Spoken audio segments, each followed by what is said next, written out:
Today we have got some brilliant speakers for you.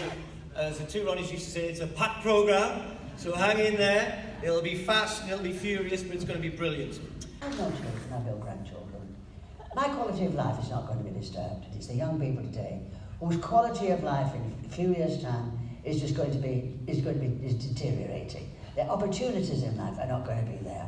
And it is for them to make the decisions about the future of this country and where we go. It is the most important decision that I think has ever been made, and they should be part and parcel of it. And they are interested, and we must embrace them because it is their future, and I want to see that they get an opportunity of voting in the next referendum.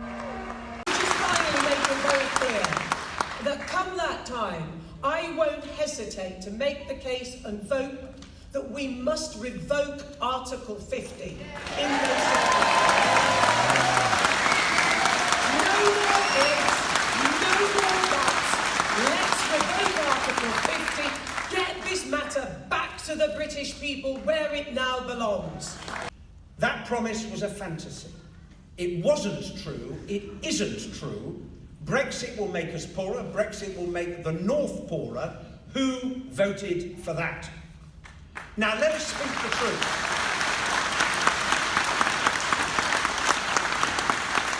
Let us speak the truth.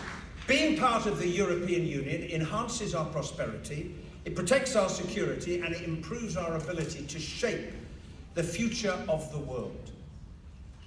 The past isn't coming back.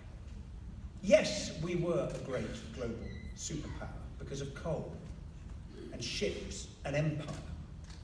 But it's a different age now, and yet we remain a great country. We are still a sovereign country. And the question we're facing is, how do you exercise sovereignty in the modern world? The answer is... Right, thank you. Now, this is not just the first in a whole series of campaign events for People's Vote across the summer. It is also the launch of People's Vote North. People's Vote North, because as Jamie said, it is time to rebut the London media myth that the North is this mass of angry, decrepit Brexiteers. People's Vote North because when you have no cabinet minister between the Midlands and little Rory Stewart up in Penrith, the North has to fight even harder to be heard in the Brexit debate.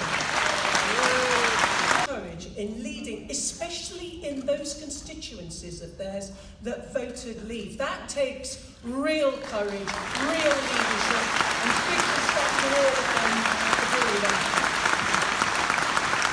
Obviously, we pay full tribute to Clyde, to the SNP, to the Lib Dems for all that they have done as well in this great movement, the People's Vote movement.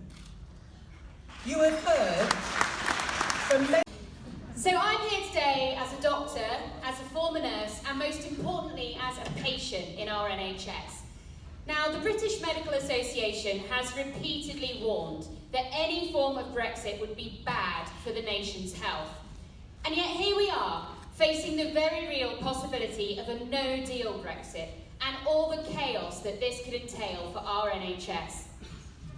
A no-deal Brexit will end our access to frictionless trade, endangering our supplies of life-saving drugs and the radioisotopes we use to treat cancer. A no-deal Brexit will leave the 190,000 British pensioners living in the EEA without the free care they are currently entitled to. Our farmers, and it will destroy our NHS if there's anything left after that free trade deal with Trump.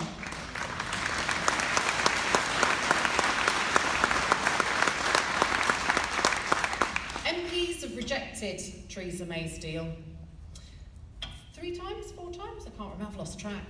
It was all like a bad dream when it happened. And the Tories, they get to vote twice on who's the Prime Minister. More of that later. But you can only ever have one vote on Brexit. How is that fair?